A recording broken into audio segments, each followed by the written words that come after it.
Fans, we are back live with another edition of the Cheap Heat Productions Pro Wrestling Podcast. My name is Jack Kilby, Executive Vice President of Great North Wrestling, and we're here today with a very special guest, a man who has had a lengthy, noteworthy, and illustrious career in the professional wrestling business. He had a very, very successful tenure as the ring announcer for World Championship Wrestling and also for Total Nonstop Action Wrestling. And he's just released a book that's getting a lot of attention, and it's entitled Sitting Ringside Volume 1. And I would be talking about none other than Mr. David Penzer. David, welcome to the show today, sir. Hey, guy, how are you? Happy to be here. Thanks for having me.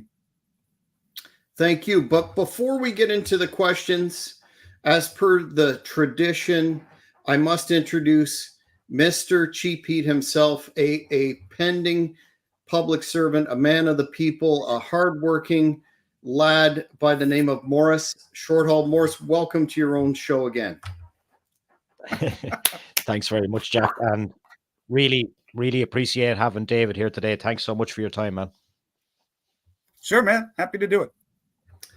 Well, David, I guess I would start off with the obvious question, and that would be, what at this stage of your career and all the notable events in your career, what was it about the era at present that made you decide to write your book?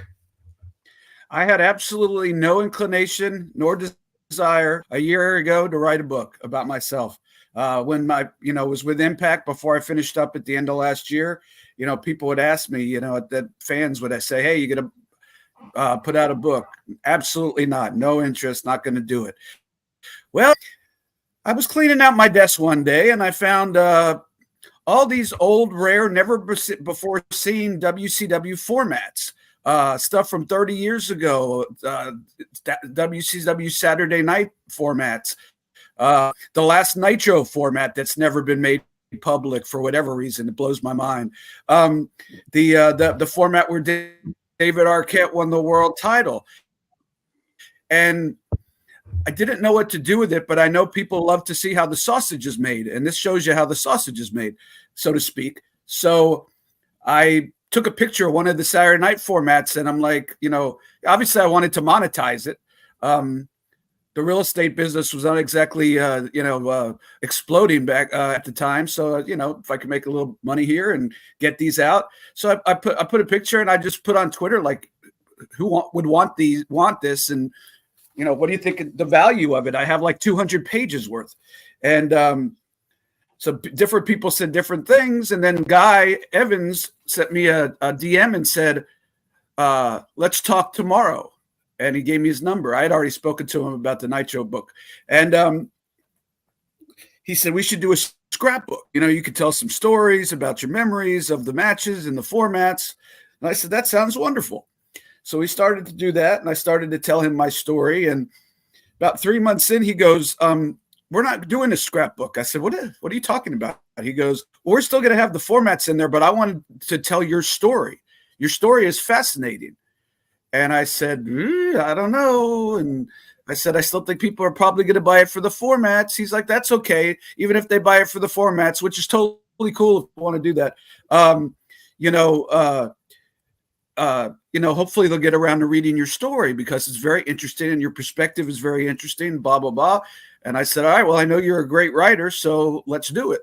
And so from not having any desire to write a biography, Guy convinced me that was the way to go. And here we are in May of 2024. I have an autobiography out and a scrapbook. Excellent. Can you talk to me then about the process of you and Guy working together on this project, David, and what way did it work for you? Well, for me, it's easy. I like telling stories. I could talk about myself all day. But more than that, I could talk about the wrestling business. I'm so blessed to have gotten my pinky toe in that door that back in the days that we're talking about, the late 80s, early 90s, you just didn't get in if you weren't a wrestler or a referee.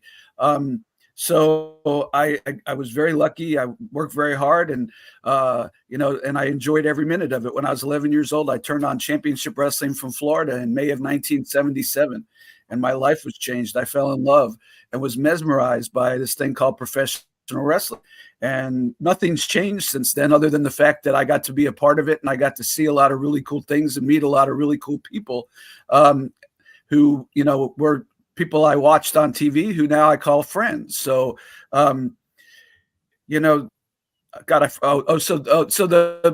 answer your question, sorry, I get off on tangents. To answer your question is, he'd press play on the microphone. He'd have some questions and we'd talk for an hour or two. And we did that pretty much day or night for about a month or two. And, I had no idea what he was going to do with the book. When he first got it done, we got a rough draft to make the final changes. He would email me like a chapter at a time. And I was like, oh my God, this is really cool. I can't wait for chapter 2. This is my own story, but it's guided in a way that's much more entertaining than I could ever tell it, because Guy is a great book writer. So it was amazing. And it was, like I said, it's easy for me. I like telling stories about and talking about the wrestling business. So you didn't have to hold a gun to my head to get me to engage in that. David, I wanted to get your thoughts on why it seems that there is such a nostalgia for, of which, full confession, I count myself as being one of them, for WCW. Notwithstanding the fact that it went through several incarnations in your career in terms of management and bookers, etc. But do you ever wonder why it is that the fans still look back on WCW from the early 90s through to when it closed in such a nostalgic manner? Because I know you meet fans and fan fests, etc., and you must get that a lot. I think that, quite frankly, I think it's just because it never got its proper end. It never got its proper send off. And, people don't like that. I can't Manifest. There was a show called Manifest on network television. I don't know if you remember it. It was about a plane that had gone missing, and all of a sudden everybody came back like 20 years later, the same age as they were. And anyways, so they were telling a story, and then they just canceled it. And everybody was up in arms. So eventually, after like tons of people, signing, petitions and stuff, Hulu finished it. And people like this end of the story that they're invested in. These people invested their money, their time, their emotions in World Championship Wrestling. And then, with the snap of the finger, it went away and never to be really resurrected again. And I think that the human nature is such that you don't want something taken away that you've invested so much time and energy in that quick. If we would have had 6 months to wrap it up, maybe it wouldn't have been such a big deal. But we had like a day and a half, so that wasn't really enough.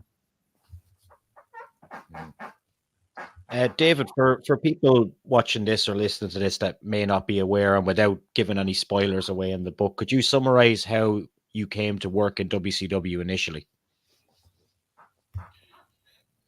Yeah. Well, I had loved wrestling, like I said, and, never even really thought about getting in it, because it was such a closed business back then. And just out of nowhere, there's this company started Global Wrestling Alliance. It was 1986 on the penny stock market, which no longer exists for a reason. And they raised like $500,000, and they wanted to, be a player in the ever-growing WrestleMania, Hulkamania wrestling business that was, turning from a regional territories to an international sensation. And it just so happened that the guy that ran it was a guy who wrestled under the name Dr. Red Roberts. His name was Dr. Michael Brannon. He was a psychologist. And my dad was a psychologist and owned a counseling center in the same city. And one of my dad's counselors, I don't know how it came up, but happened to be, you know, hey, I heard your son really loves wrestling. I have a friend and coworker who is now running a wrestling company, you know, and my dad would have probably said, oh, you know, if you could open any doors, that would be great. And so they invited me to a set of tapings at the Diplomat Hotel. I didn't go in the dressing room, but I was backstage. I didn't really know anybody at the time. So, you know, I just took it in sort of from a different perspective. And I started, they had an office with a school in the back. The teacher was Larry Malenko and the booker was Bob Roop. And started talking to them. And, you know, first I was just a stooge, you know, it's like, hey, you know, can I get you a cup of coffee, or, you know, do you want me to take the garbage out, or, you know, I was too young, but, you know, if I could, you know, can I get you a pack of beer, you know, and nobody's going to really, no, if somebody's there to help and they're not being a mark and bothering you and asking you a ton of questions, nobody's going to really, in that environment, obviously can't go into the WWE and do that, but in this small little environment, they're not going to turn that away. So eventually I kept going back, and Larry Malenko, the great Malenko, just got curious. He's like, hey, come in my office and sit down. What are you doing here? And I'm like, well, I'd like to be a ring announcer. I love this business. And he saw the passion, he gave me a lot of tips, and we became friends. And then me and Bob Roop became friends. Long story short, the company went out of business. Me and Bob bought the ring. We went up and down the Southern Florida running indie shows. He, the business, took me under his wing. He got a call one day to go to WCW to be an agent under Ole Anderson, who he was tight with.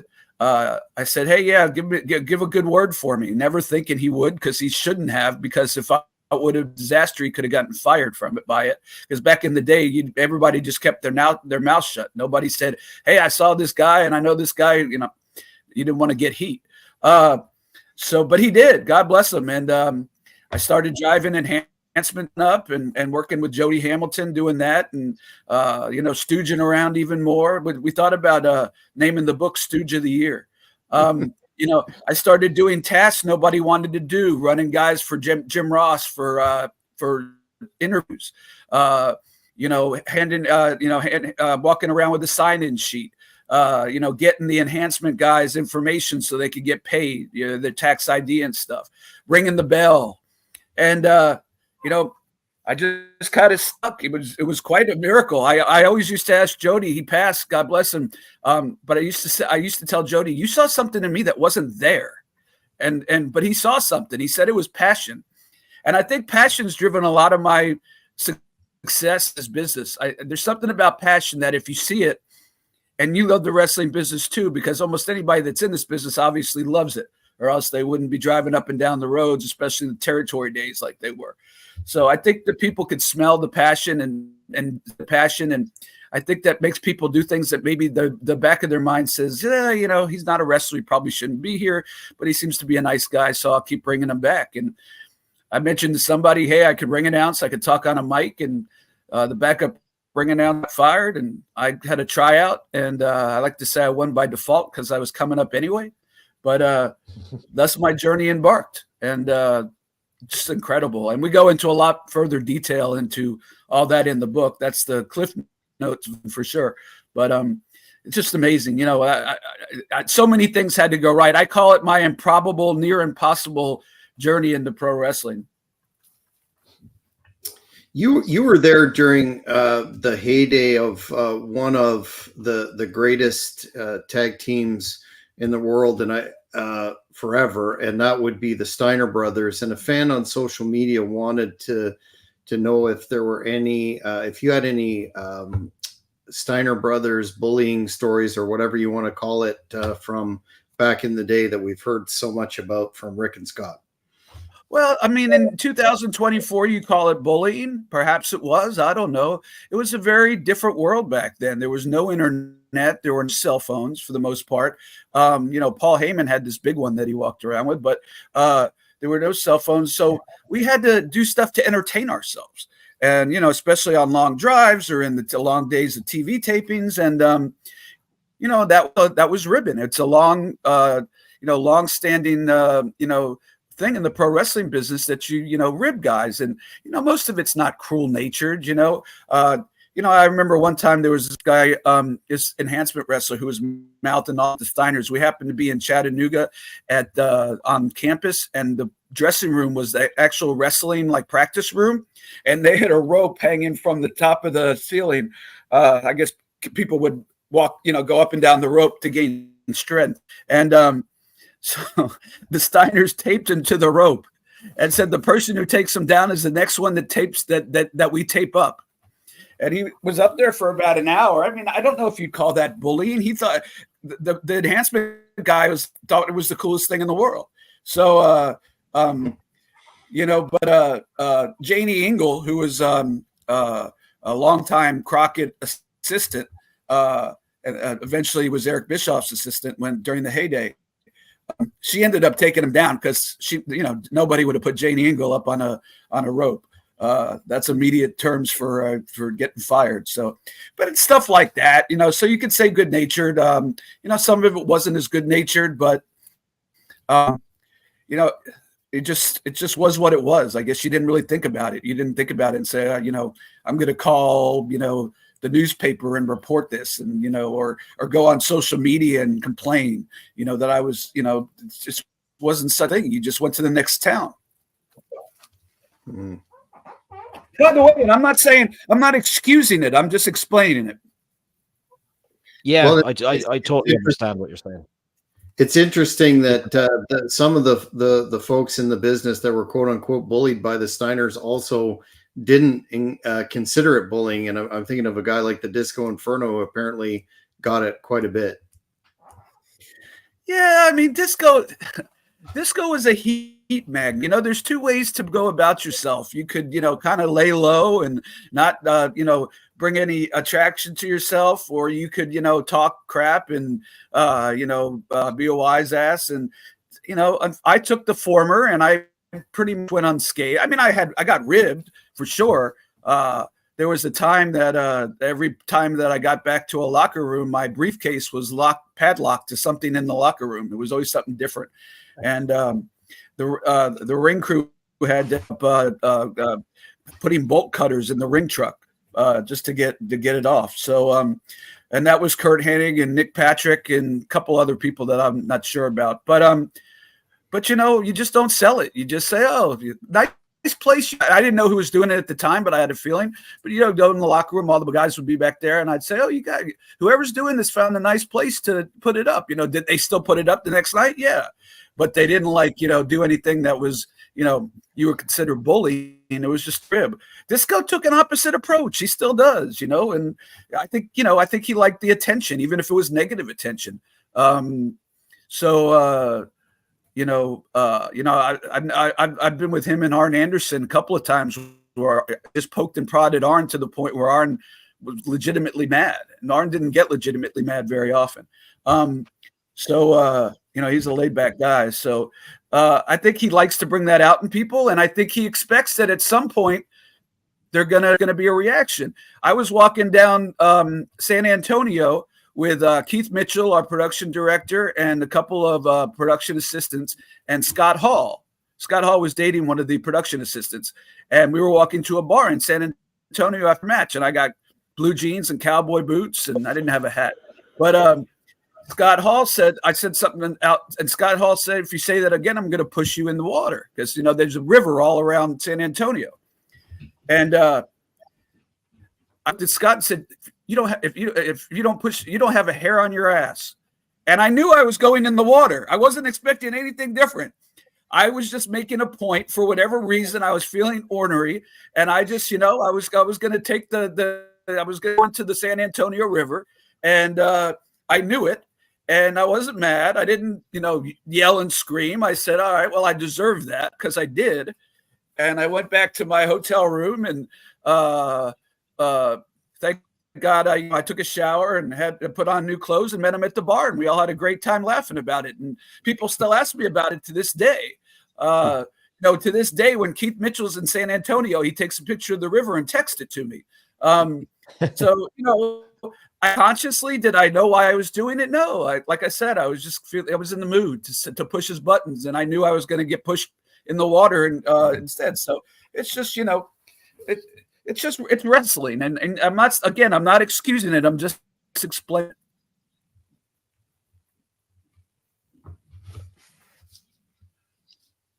Can you hear us, David? Yeah, did I lose you? I thought we lost you there for a second. No, we're all cool. One of the most memorable things that kind of popped up with people we were talking to when we told them you're having you on the show was your exchanges with Chris Jericho on WCW television. Can you explain what he was like to work with, and what do you think of him still wrestling to this day? Chris is great. I just sent him a book. He's still a great friend. He lives around in my area, so I see him every once in a while.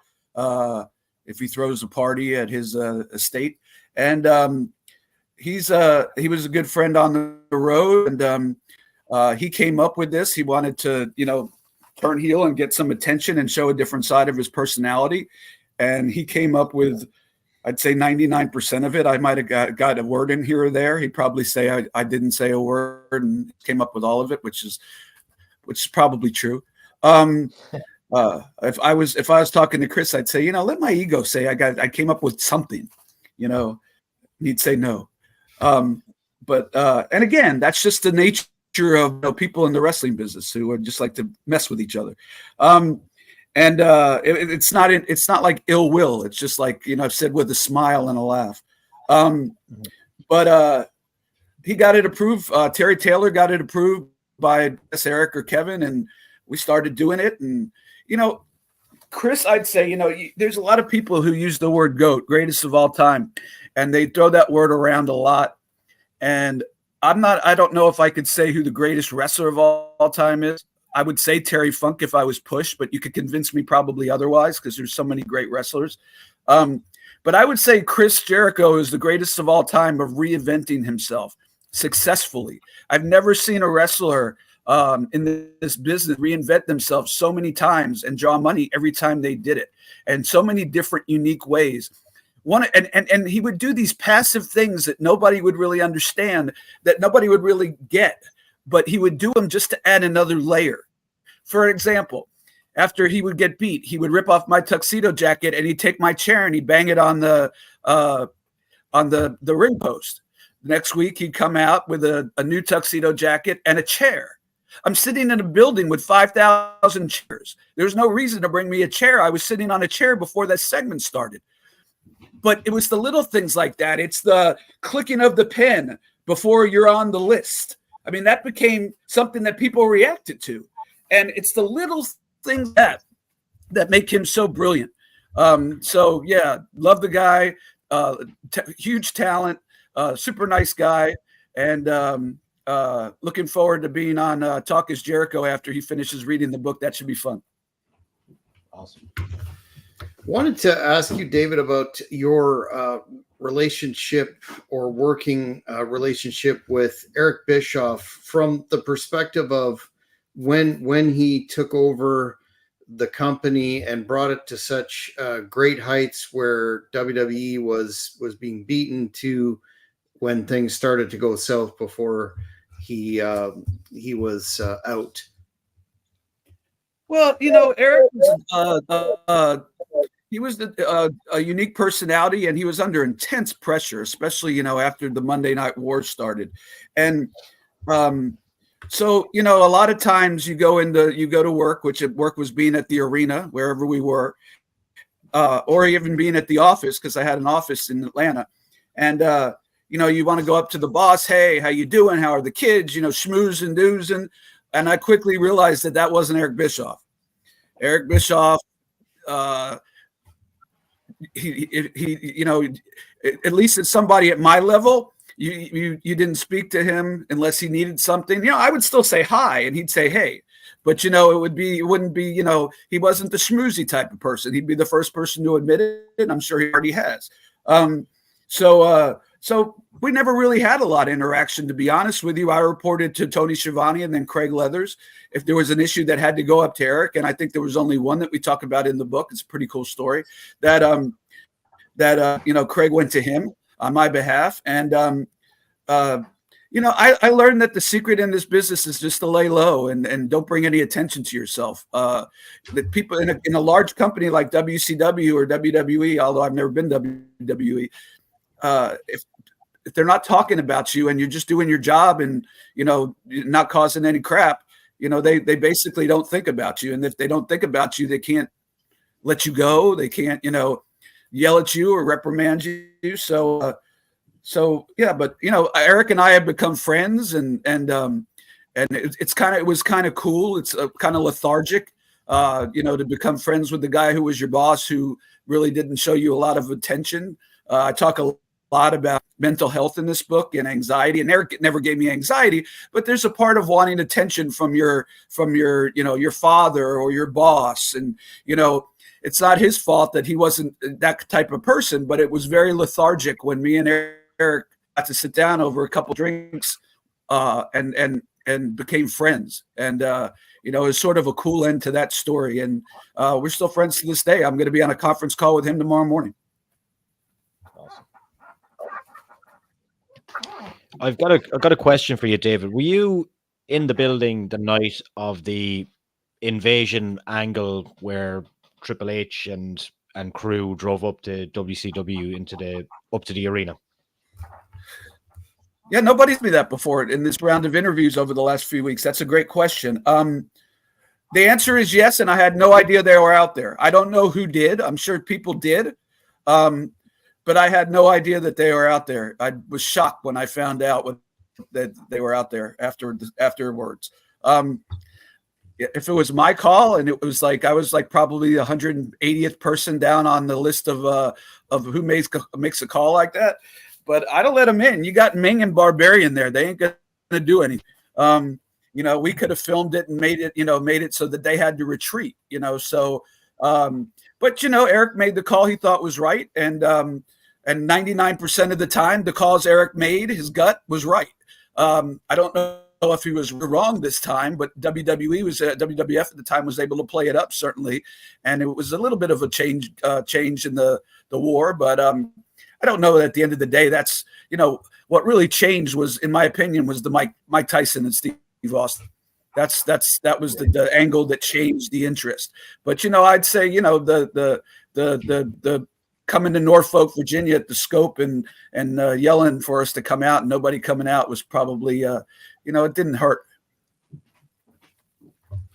You were there, of course, during the Monday Night War, which we've already referenced, but the height of the healthiness, the mainstream nature of the wrestling business. We've heard a lot about WCW shooting itself in the foot, so to speak, with backstage politics. We've heard about how allegedly Hogan and Nash and Hall, to a lesser extent, sort of took the steam out of Goldberg. From your perspective, did you see a lot of that sort of very, I'm not going to say toxic environment because it's 2024, but that very highly political nature where decisions were being made against the best interest of the company because of the players' stroke in the company? Yeah, we talk about that extensively in the book too. And just as a brief overview, I would say that when things were going really well, it was more of a team atmosphere. There was always, whenever there's guaranteed money involved, everybody's looking out for themselves, but it was more of a let's do this together. When things started going south, it was more looking after yourself. And I understand that. That's human nature. We talked about human nature here a couple of times. That's human nature. There's millions of dollars a year involved. So, for some of the top guys. So everybody was kind of jockeying to, try to keep their spot or, whatever. I wasn't too close to it. You could sort of feel it happening, but you couldn't see it. It was all behind closed doors or on a phone for the most part. But yeah, certainly there was a lot of jockeying to keep people's spots and get more money. And I wouldn't call it toxic. It was definitely unhealthy though. What's your thoughts, David, on Vince Russo and his contributions overall to the wrestling business? Because people always talk about the pros and the cons. Where do you sit on that? I don't think he brought anything good to the wrestling business. We do a whole chapter on Vince Russo. Nothing personal. Vince is a nice guy. Hope his family is well. Hope he's doing well. Hope that he, has all the success in the world. It's not personal. I don't think he was a good wrestling writer ever. And that's my thoughts. Like I said, I go into it a lot more in the book, but to answer your question, I got no use for him as a wrestling writer. As a person, I'd think with him. He probably wouldn't have me after what I wrote about him in the book, but he knows what I think. I had a podcast for 4 years. I wasn't shy about it. Not everybody likes everybody's style. Brett Lauderdale is a friend of mine and a great wrestling player, but to me, he's the one who owns Game Changer Wrestling. To me, you bring a light bulb out in a match and break it, you've lost me. I got no interest. I watched Sting's match so anxiously, and when they brought the glass out and fell through the glass, they lost me. I watched it because I wanted to see the send-off, but they lost me as far as being excited about what I was watching. Doesn't mean it's bad. There's lots of people who pay a lot of money to go see that stuff. It just means I don't like it. I don't like Brett Lauderdale. Doesn't mean I don't like Sting or Darby Allin. It just means that it's not for me. And so I don't watch it. And, Vince Russo's stuff wasn't for me, but unfortunately, because I was there, I had to watch it. So it was frustrating. But again, there's so much tribalism in the business and with social media and all that, with the fans and all that. It's not really like that in real life. There's like Jim Cornette and Vince Russo where they obviously really despise each other. But most people, even if they had heat, it goes away. It very rarely does it last. And it does last sometimes. There's some things that people that can't forgive, but it rarely does it. I wouldn't be surprised to see, maybe 5 or 6 years from now to see CM Punk and the Young Bucks in a ring together. They should have done business, actually. And I think CM Punk wanted to. Nothing against the Bucks. Everybody deals with stuff different ways. I don't know what happened back. So I can't, say what should have been done or what not. But 9 out of 10 times that kind of stuff ends up as an angle down the road. And everybody kind of forgets about how nasty it got. And, life's sort of like that, like when I left WCW, I had so many negative memories. I don't have one negative memory now. It kind of like erases the bad stuff and keeps the good stuff. So, I mean, that's my opinion on Russo as a writer. As a person, I don't really know him, but seems like a good guy. He was always nice to me. He was never mean to me. He was never rude or anything like that. Just a difference of what I like, what I look for as a pro wrestling fan.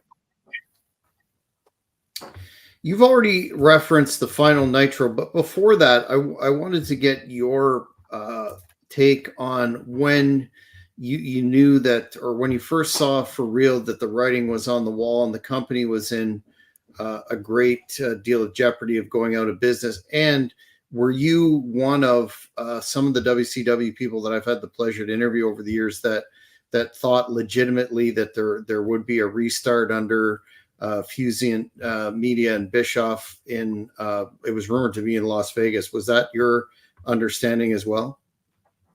Yeah, the plan was for me to be John Laurinaitis was going to be Eric's right-hand man. Already really was his go-to. And I was at that point John Laurinaitis' right-hand man. And so, I'd like to think if that would have happened, maybe I could have been an executive vice president 20 years, down the road or something like that. But it didn't. I knew things were going to change when the Fusion thing happened. But up until 3 or 4 days before the last Nitro, when they announced that Vince was buying the company and the TV rights weren't going to be renewed, I had no idea. And it's probably better that way, because I would have been nuts if I would have known that was in the works. So not knowing that until like the Saturday before the last Nitro, and then I traveled on Sunday, did the Nitro, and came back. So it really was a quick turnaround for me. But I knew that things were going to change when Fusion was on. I never in a million years thought that they would cancel the programming, even though it was still doing pretty decent ratings. I thought maybe they'd dump Thunder, and just keep Nitro. But yeah, find out later on that, once Turner lost his power, once he went from 100% to 66 and 2/3% to 33 and 1/3%, everybody had already decided our fate. They didn't care if it was making money, losing money, and be losing money, but they didn't care. They were all embarrassed about wrestling. The only one that kept it alive was Ted Turner, and once he lost his power, it was gone. Did you ever have an opportunity, David, or was there ever any discussions about you going to the WWE at any point? Jim Ross and Joe Laurinaitis came to Atlanta a couple of weekends, and they met with everybody in like 15, 20-minute blocks in a ritzy hotel in Marietta.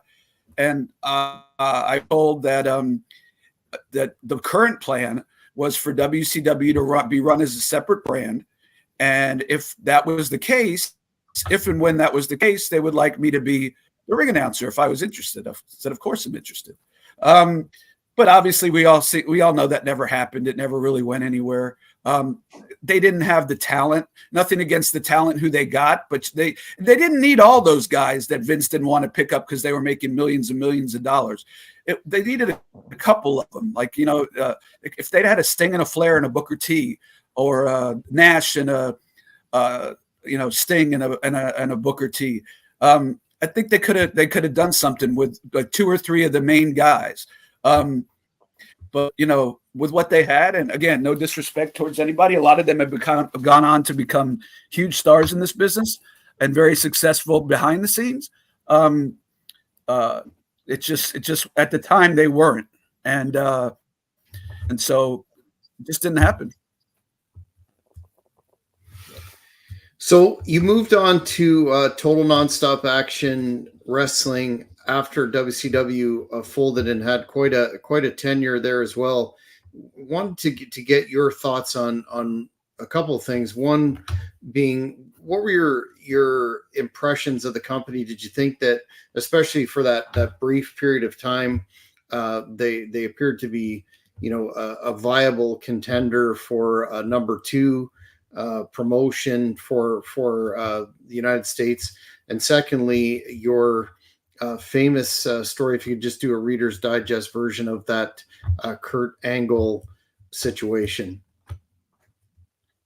Yeah, before we get into that, just wanted to let people know if they want to buy the book, Sitting Ringside Volume 1, 200 pages of bonus, never before seen content, including the last Nitro format and my story and take on the business. You could go to either Amazon.com or you could go to David Penzer Book, all one word.com. David Penzer Book, all one word. There's all kinds of bundles in there that give you extra access and extra things that aren't in the book. So go to davidpenzerbook.com. It was really interesting going from WCW to TNA, because WCW I was personally invested.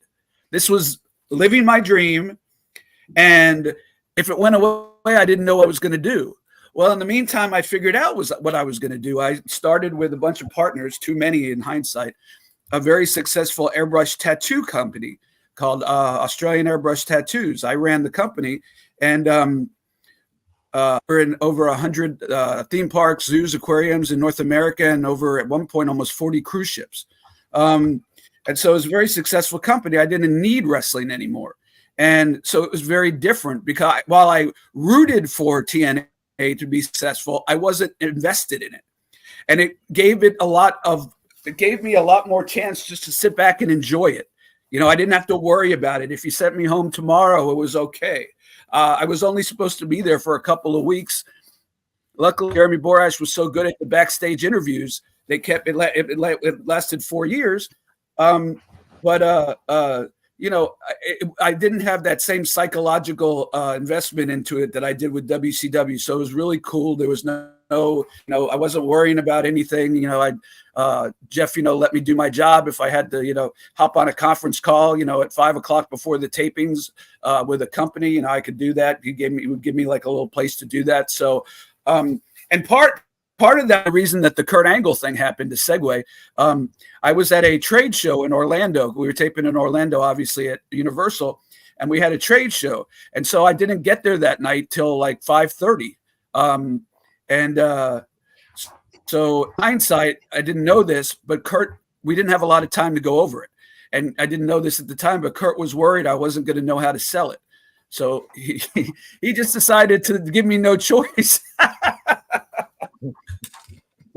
It's funny though. It's funny, he was very apologetic, and we always, I always joke with him about it when I see him, and he's always so sorry. I mean, really feels bad.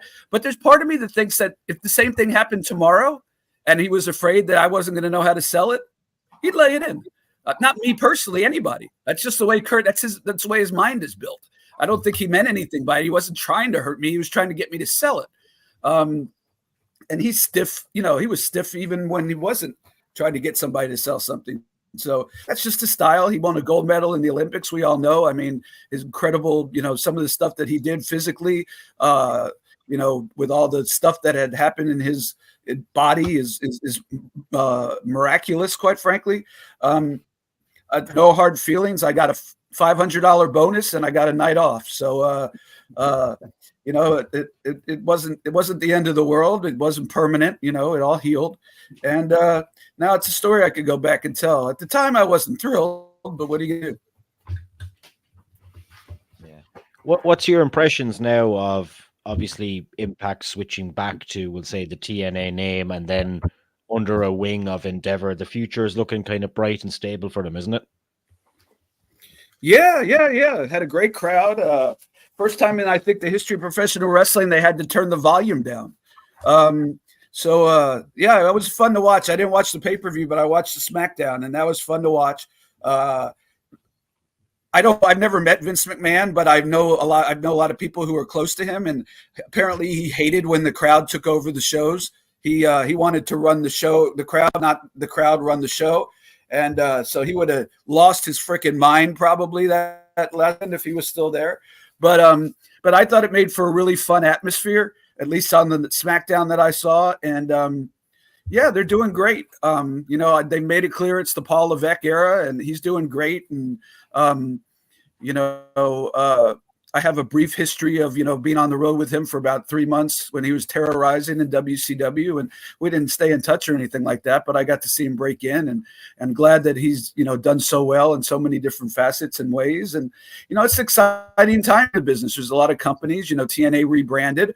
They got incredible talent. The atmosphere behind the scenes is like a family. More wrestling's like a family, but more like a family than I've ever seen anywhere, not even close. It was a shame that Scott D'Amore didn't agree with something or whatever. I'm not sure exactly what happened, but I mean, that was his passion. And I'm sure he'll do something when he's able to. I saw that he trademarked something apparently. So we'll see. But, I've known Scott 30 years. I broke him in as an intimate guy in WCW. So, we go back to when I was his boss, and things quickly turned on that in that realm. But yeah, it's an exciting time for the wrestling business. You got a lot of different people who are getting a lot of different companies and making money, and getting TV ratings and TV deals, and that's fun. Because it took a long time. I mean, when WCW went away, it took a long time to get the television executives to have any interest in anything but WWE. I was in the XWF right after WCW went out of business, and there was a reason that we didn't get on the air, even though we had incredible talent and production. All that, there was a reason why TNA started as a weekly pay-per-view, and then had to pay to get on the air. When WCW dropped the program that was in the top 20 programs on cable television, i.e. Nitro, other executives started wondering, well, what do they know that we don't know?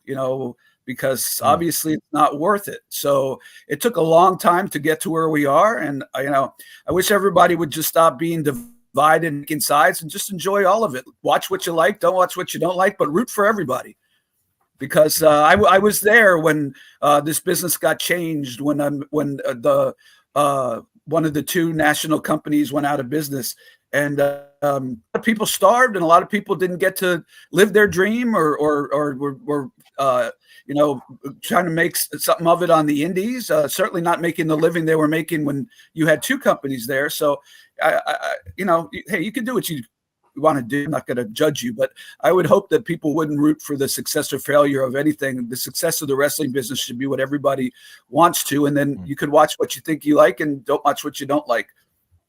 Yeah. What do you think, David, when you hear people make the comparison with AEW and WCW? What goes through your head when people say that? Because they're not alike at all, in my opinion, considering the heights that WCW reached. But people seem to think from outside the business that they know what's going on inside it. I'm just wondering what your thoughts is on that. Look, from what I could see, WWE runs a more storyline company. They're into the storylines and the characters. AEW, for the most part, but not totally, they do care storylines, but they don't do as many of them. Tony seems to like more of the New Japan type level with dream matches, matches one-on-one, dream matches, 5-star matches. Look, my youngest son loves it. Never misses a pay-per-view, never misses a TV show. So, some people don't like it, and that's cool too. And, look, Tony obviously has the availability and the funding and the to do whatever he wants, whatever he thinks is right. And, whether it'll be successful or not is gonna, time will tell. But he has every right to run his company the way he wants to run it. And if he, and there's a lot of people that swear by it and watch it. My son is one of them. So, it's just two different. I think it's two different interpretations of professional wrestling. TNA is sort of a combination of both, more storylines, but also more dream matches and athletic matches. With X Division. But I mean, I think that AEW is good for the business, and I think that Tony's probably having the time of his life. I've met him a few times, had a couple drinks with him. Nice guy. It'll be fair. It'll be interesting to see if his version of what he likes or thinks pro wrestling should be is something that is going to eventually grow an audience. But hey, I mean, if he has the wherewithal to do it, then God bless him, and putting a lot of people, keeping a lot of families fed, and both production and talent. And he's offering an alternative to a product at a high level. So good for him.